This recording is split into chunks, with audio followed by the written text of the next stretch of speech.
اور یہ پیشین گوئی ہے، حضور علیہ الصلاۃ والسلام کے زمانے میں بھی پوری ہوئی، ہر زمانے میں پوری ہوئی ہے۔ جب کچھ اس طرح کے لوگ دین اسلام سے پھرے ہیں اور دین کے خلاف، اسلام کے خلاف، مسلمانوں کے خلاف پروپیگنڈے کا اور سازشوں کا ماحول بنا ہے، جتنا زیادہ مخالف ماحول بنا ہے اتنا ہی زیادہ صنم خانوں سے اسلام کے پھیلانے والے کھڑے ہوئے ہیں، بت خانوں سے کھڑے ہوئے ہیں۔ پوری تاریخ اسلام کی یہ بتاتی ہے۔ آج بھی بہت سارے ایسے نوجوان کھڑے ہو جاتے ہیں ان کا جواب دینے کے لیے، سوچ بھی نہیں سکتے ان کے بارے میں کہ یہ لوگ بھی کام کر سکتے ہیں۔ حضور علیہ الصلاۃ والسلام کے زمانے میں تو اکا دکا کوئی آدمی مرتد ہوا تھا، دین قبول کر کے پھر گیا تھا، لیکن پوری قوم یا پورا گروہ اور پوری جماعت ایسی مرتد نہیں ہوئی تھی۔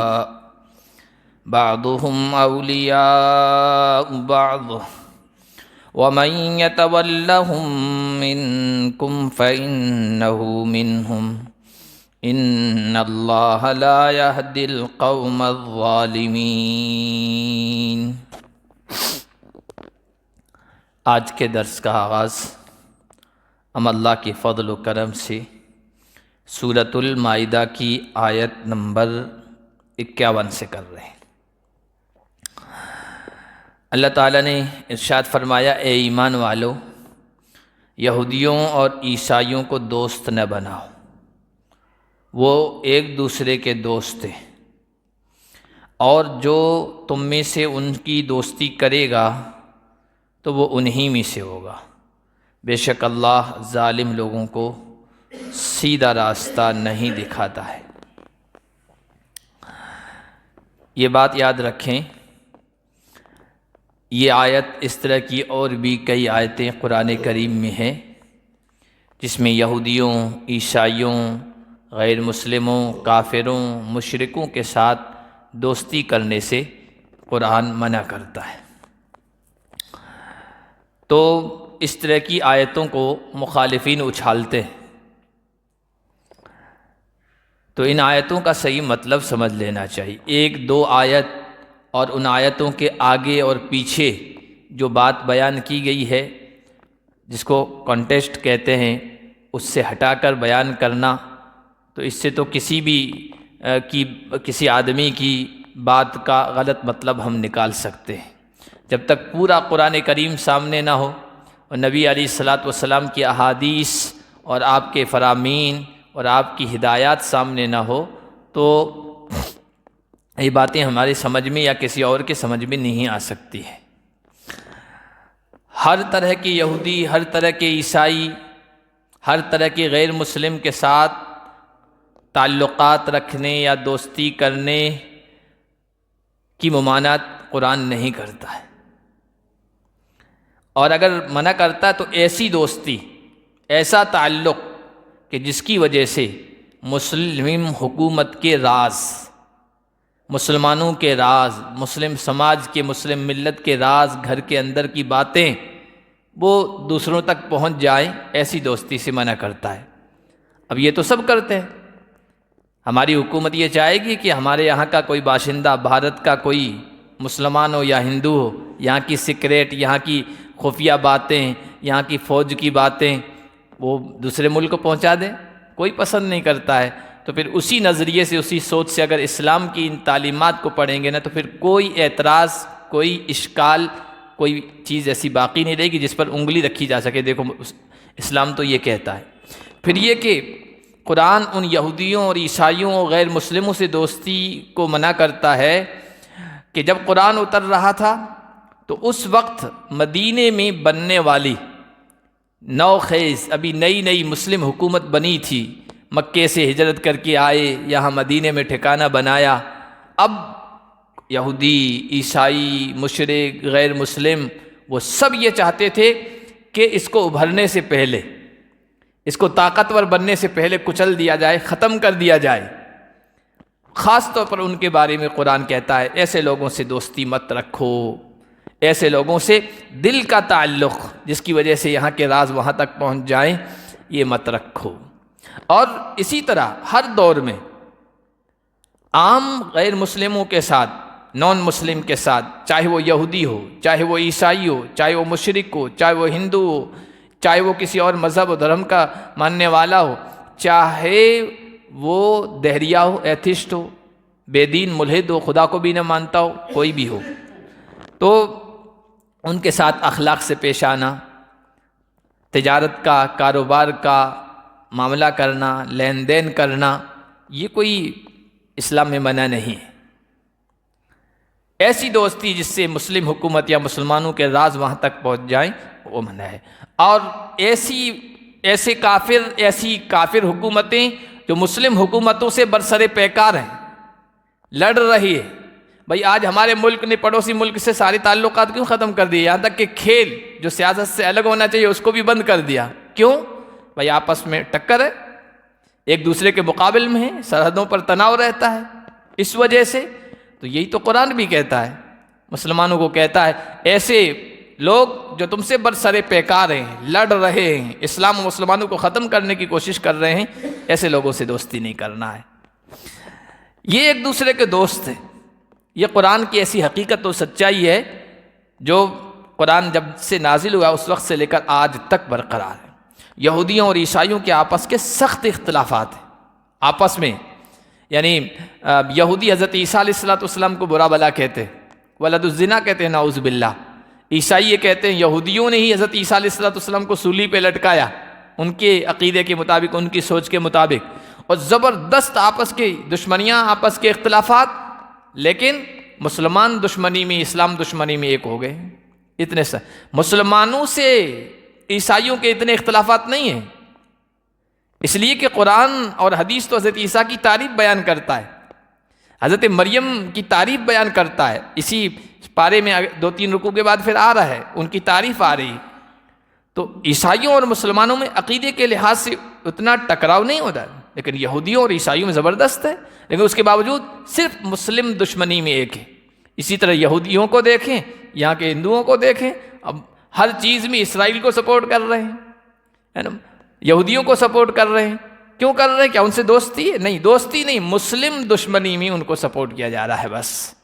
تو بعضهم اولیاء بعض، یہ ایک دوسرے کے دوست ہیں، اور جو تم میں سے ان سے دوستی کرے گا، ان کی سوچ، ان کی فکر، ان کا عقیدہ، ان کا فلسفہ اختیار کرے گا تو پھر انہی میں سے سمجھا جائے گا، جن کا رنگ ڈھنگ اختیار کرے گا انہی میں شمار ہوگا۔ یہ سے لوگ ظالم ہیں، اللہ ظالم لوگوں کو ہدایت نہیں دیتا ہے۔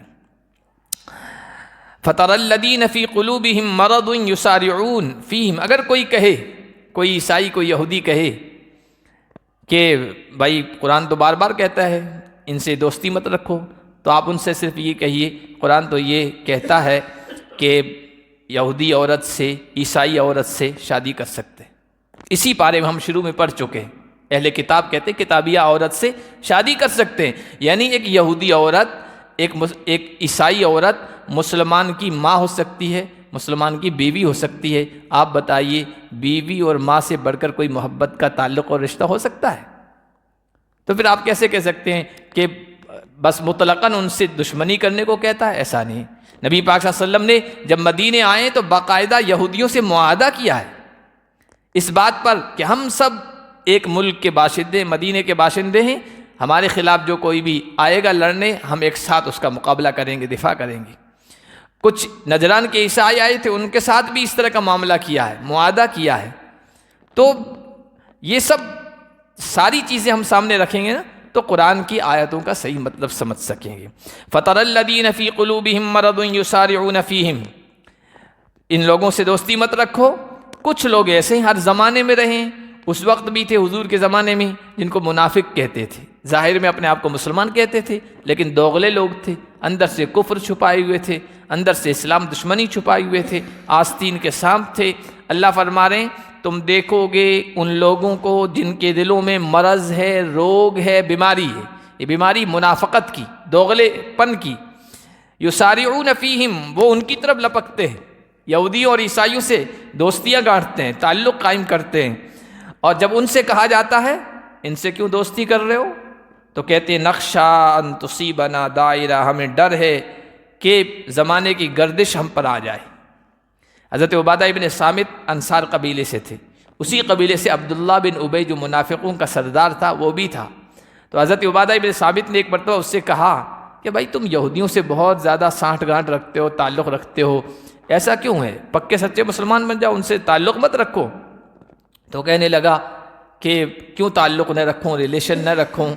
ابھی پتہ نہیں تمہارے یہودیوں کی اور مسلمانوں کی آپس میں کشمکش ہے، ٹکراؤ چل رہا ہے، اور پتہ نہیں اونٹ کس کروٹ بیٹھے، تو دونوں سے اچھے تعلقات رکھیں تاکہ کام آ جائے۔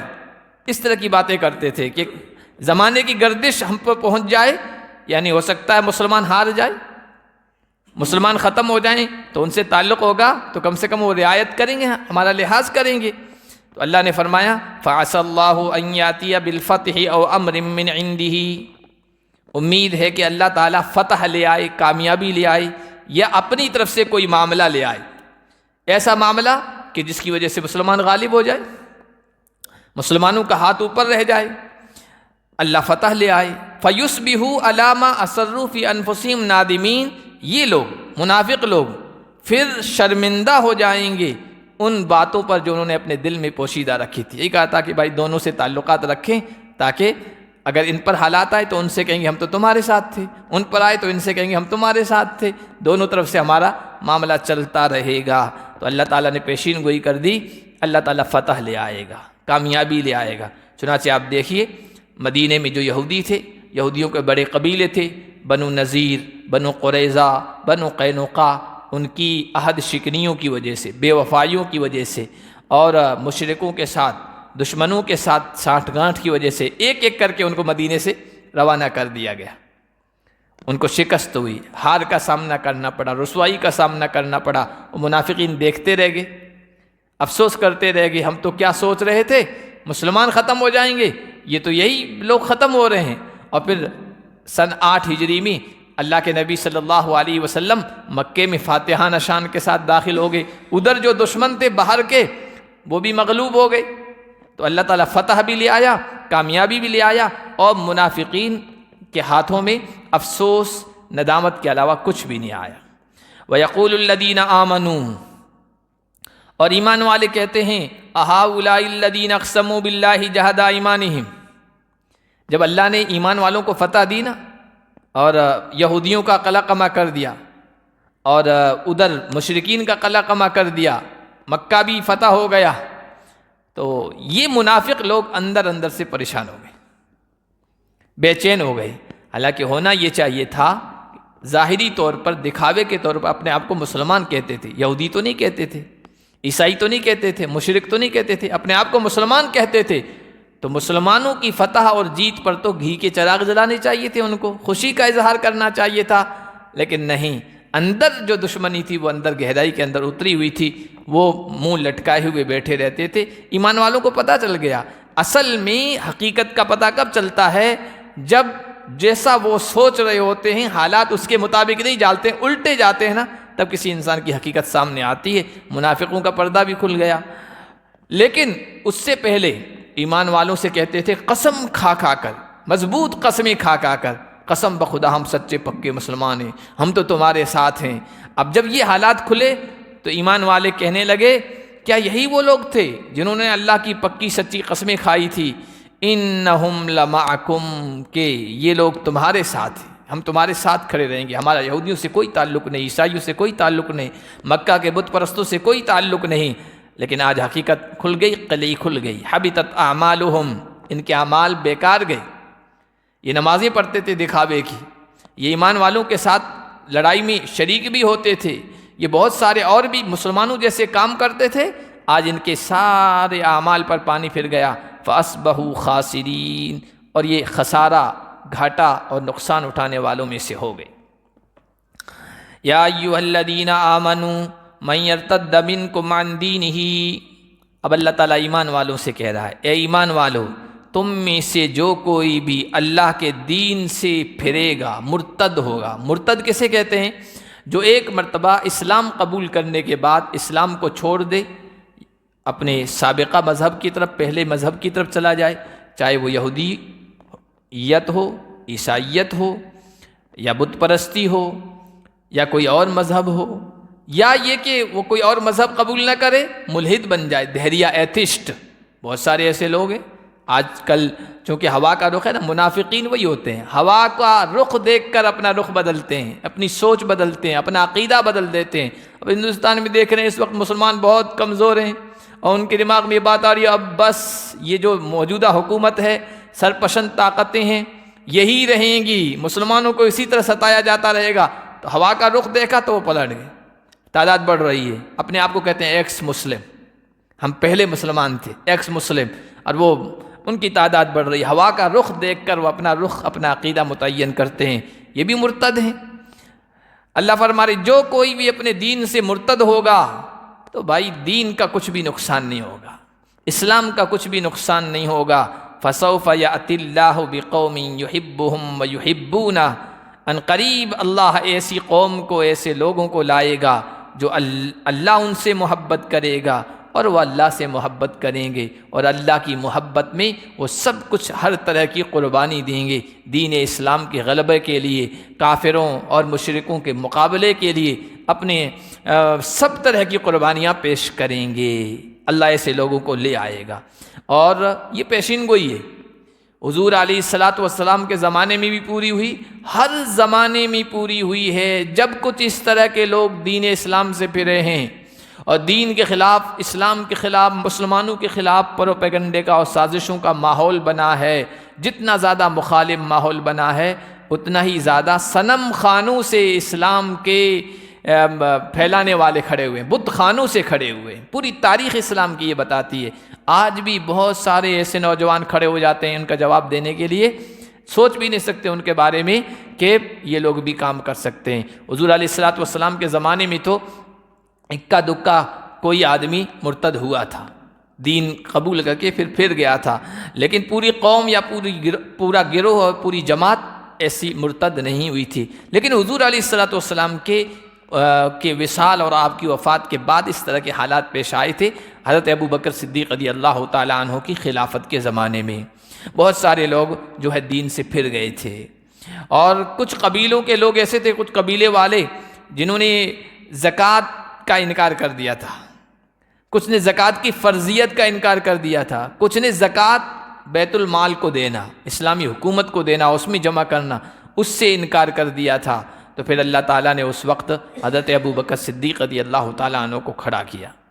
سب سے زیادہ آپ جمعہ کا جو خطبہ سنتے ہیں نا، جمعہ کے خطبے میں ایک لفظ، دوسرا خطبہ جو ہوتا ہے اس میں کہتا ہے ارحم امتی بامتی ابو بکر، اکثر مسجدوں میں جو یہ کہ میری امت پر سب سے زیادہ شفقت کرنے والا، رحم دل میری امت میں سے ابو بکر ہے۔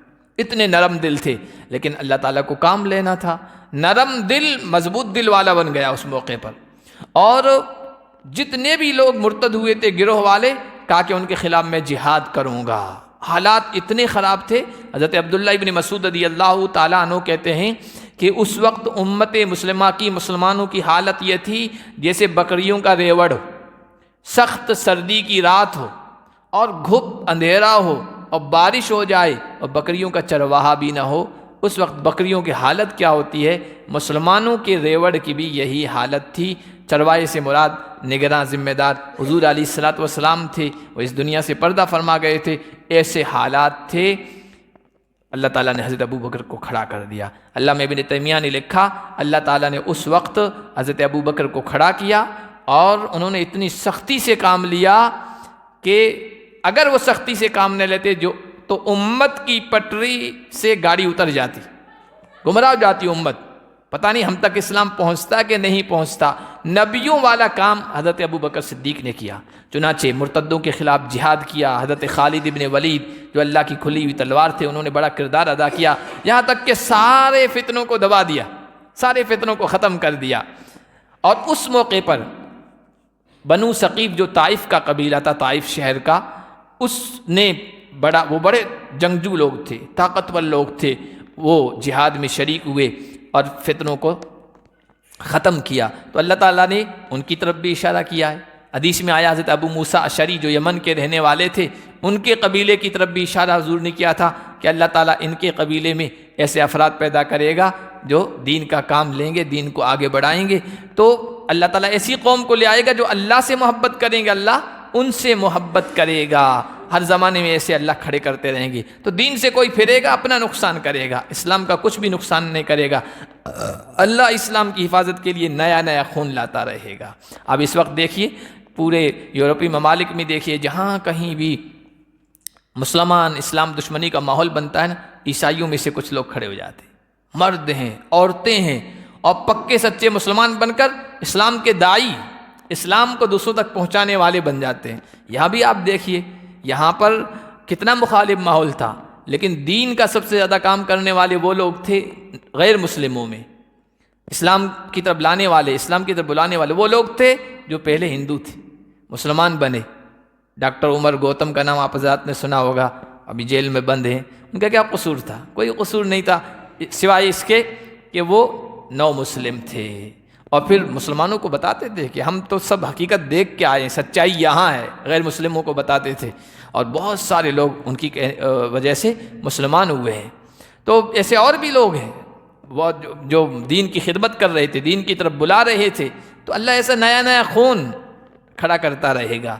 اذلۃ علی المؤمنین اعزۃ علی الکافرین، اللہ ایسے لوگوں کو لائے گا جو مومنوں پر نرم ہوں گے، مومنوں کے سلسلے میں بڑی نرمی کریں گے، اور کافروں پر بڑے سخت ہوں گے۔ یہ خوبیاں سب سے زیادہ تو صحابہ کرام رضوان اللہ علیہم اجمعین میں تھی۔ وہ آپس میں رحم دل تھے، رحماء بینہم اشداء علی الکفار، کافروں کے معاملے میں سخت تھے، آپس میں بڑے رحم دل تھے۔ اس لیے تاریخ میں یا تاریخ کے بیان کرنے والے اگر کبھی بھی کہیں بھی کوئی اس طرح کی بات تاریخ کے حوالے سے پیش کرے نا کہ صحابہ آپس میں لڑتے تھے، دشمنیاں تھی، آپس میں بغض تھا، کینہ تھا، یہ تھا، فلاں تھا، اس کو ردی کی ٹوکری میں ڈال دینا کہ ہم تاریخ کو نہیں مانتے، ہم تو قرآن کو مانتے ہیں۔ قرآن تو صحابہ کی صفت بیان کر رہا ہے، وہ آپس میں نرم دل تھے، کافروں پر سخت تھے۔ یجاہدون فی سبیل اللہ ولا یخافون لومۃ لائم، وہ اللہ کی راہ میں جہاد کریں گے، جان کی بازی لگائیں گے، جہاد کوشش کریں گے، وقت لگائیں گے، جان لگائیں گے، اپنا مال لگائیں گے، ہر طرح سے اللہ کے دین کو غالب کرنے کے لیے کوشش کریں گے، یہاں تک کہ اگر اس کے غلبے کے لیے جان کی بازی لگانے کی ضرورت پڑی تو وہ بھی کریں گے۔ ولا یخافون لومۃ لائم، کسی ملامت کرنے والے کی ملامت سے نہیں ڈریں گے۔ جو بات سچ ہے، جو بات صحیح ہے، جو بات درست ہے، اس کو قبول کریں گے، اس پر ثابت قدم رہیں گے، اس پر جمیں گے۔ اور پھر کوئی تانا کشی کرتا ہے، کوئی تانا دیتا ہے، کوئی برا بھلا کہتا ہے، تو اس کی ملامت کی پرواہ نہیں کریں گے۔ اللہ کے دین کو قبول کیا ہے، اب اگر کوئی کہے گا کہ ملے بن گئے ہیں تو ملا بننا گوارا کا ہے، یعنی یہ جملہ سننا گوارا ہے۔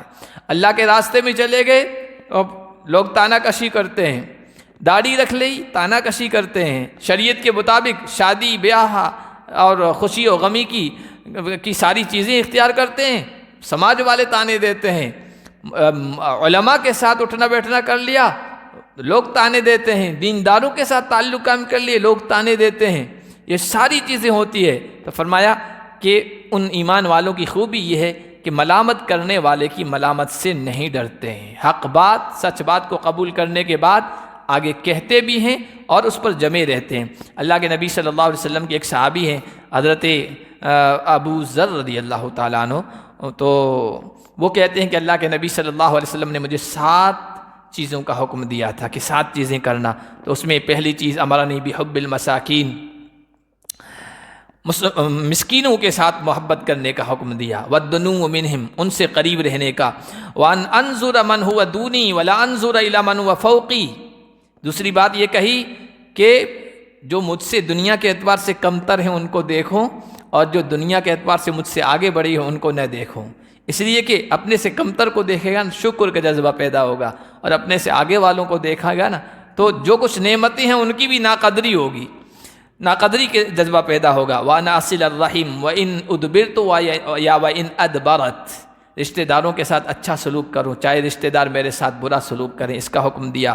وَأَلَّا أَسْأَلَ أَحَدًا شَيْئًا، کسی سے کبھی کوئی چیز نہیں مانگوں گا، بس اللہ کے سامنے ہاتھ پھیلاؤں گا، یہ مجھے کہا۔ وَأَنْ أَقُولَ بِالْحَقِّ وَإِنْ كَانَ مُرًّا، حق بات میں کہوں گا، اس کا مجھے حکم دیا ہے، اور حق بات چاہے کتنی کڑوی کیوں نہ ہو اور لوگوں کو کتنی تلخ لگے اور محسوس ہو، وَأَلَّا خَافَ فِي اللَّهِ لَوْمَةَ لَائِمٍ، یہ جو بات یہاں اور اس بات کا حکم دیا کہ اللہ کے سلسلے میں، دین کے سلسلے میں، شریعت کے سلسلے میں کسی ملامت کرنے والے کی ملامت سے، تانا دینے والے کے تانے سے میں ڈروں گا نہیں اور اس سے متاثر نہیں ہوگا۔ وَأَنْ أُكْثِرَ مِنْ قَوْلِ لَا حَوْلَ وَلَا قُوَّةَ، اور لا حول ولا قوت الا باللہ زیادہ پڑھا کروں، اس کا ورد و وظیفہ رکھوں۔ کیوں؟ فَإِنَّهُنَّ كَنْزٌ مِّن تَحْتِ الْعَرْشِ، یہ اللہ کے عرش کے نیچے کے خزانے سے تعلق رکھتے ہیں۔ تو فرمایا یہ خوبیاں اہل ایمان میں ہوگی۔ ذَلِكَ فَضْلُ اللَّهِ، یہ اللہ کا فضل ہے، یہ اللہ کی مہربانی ہے۔ کیا؟ غیروں سے دلی دوستی نہ رکھنا اور اللہ کے دین سے اپنا مضبوط تعلق رکھنا، ایمان والوں کے درمیان نرم رہنا۔ آج کتنے سارے لوگ ہیں ایمان والوں سے، ابھی مغرب کے بعد ایک پوسٹ آئی تھی، تو انتخابات ابھی مہاراشٹر میں وہ ووٹنگ ہو رہی، اس سلسلے میں تھی، ایک عالم کی تھی، اور وہ کہہ رہے ہیں فلاں پارٹی فلاں پارٹی فلاں پارٹی وہ گستاخ ہیں، رسول کو نہیں مانتے ہیں، ان کو نہیں دینا ہے۔ چلو ان کو نہیں دینا ہے تو پھر کس کو دو گے؟ کافروں کو دو گے، وہ تو ان سے بھی زیادہ سخت ہے۔ ایمان والوں کے سلسلے میں سختی کر رہے ہیں، کافروں کے سلسلے میں نرمی، یہ پکے سچے مومن کی نشانی نہیں ہے۔ قرآن کہتا ہے ایمان والوں کے سلسلے میں نرم، کافروں کے سلسلے میں سخت، اللہ کی راہ میں سرفروشی کرتے ہیں، کسی ملامت کرنے والے کی ملامت سے نہیں ڈرتے ہیں۔ یہ خوبیاں جس میں ہیں یہ اللہ کا بڑا فضل ہے، اللہ جسے چاہتا دیتا ہے۔ واللہ واسع علیم، اور اللہ بڑی وسعت والا ہے، اس کے خزانوں میں کوئی کمی نہیں، اور وہ بڑا جاننے والا ہے۔ کون ان صفات کا اہل حقدار ہے؟ اللہ اس سے نوازتا ہے۔ انما ولیکم اللہ، دوستی کس سے ہونی چاہیے؟ ان سے دوستی مت رکھو۔ اب دوستی کس سے کریں؟ تو کہا ان لوگوں سے کرو۔ کون لوگ؟ کہ جن کے اندر یہ خوبیاں، کیا خوبیاں ہیں؟ تمہارے دوست اللہ ہے اور اس کے رسول ہیں۔ والذین آمنوا، اور وہ لوگ جو ایمان لے آئے ہیں۔ کون سے ایمان والے؟ نام کے ایمان والے تو سب ہم ہیں، سرکار کے رجسٹر میں ہمارا نام بھی مسلمان ہے، ووٹر آئی ڈی میں مسلم کہلاتے ہیں، راشن لینے میں مسلم کہلاتے ہیں، سب چیزوں مسلمان ہیں۔ تو کون سے مسلمان، کون سے ایمان والے؟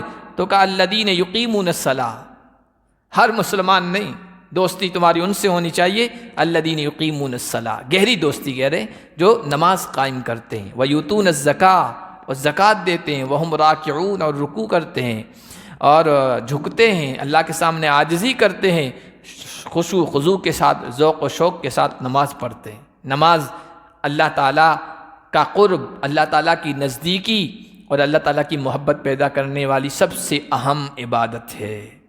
اس سے زیادہ کسی اور چیز سے اللہ کا قرب اور نزدیکی نہیں حاصل کر سکتا بندہ۔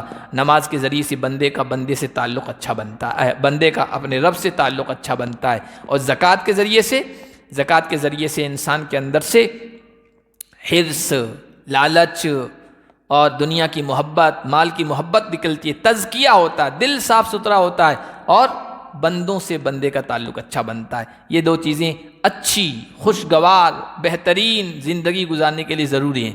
پیدا کرنے والے سے انسان کا تعلق اچھا ہو، ریلیشن اچھا ہو، اور پیدا کرنے والے کی جو مخلوق ہے اس سے بھی بندے کا تعلق اچھا ہو۔ وہ زکوٰۃ سے، ان کے اوپر اللہ کا دیا ہوا مال خرچ کرنے سے بنتا ہے، اور یہ بہت اہم تعلیم ہے اسلام کی۔ قرآن میں بار بار ہر جگہ ان دونوں کو ساتھ بیان کیا گیا ہے۔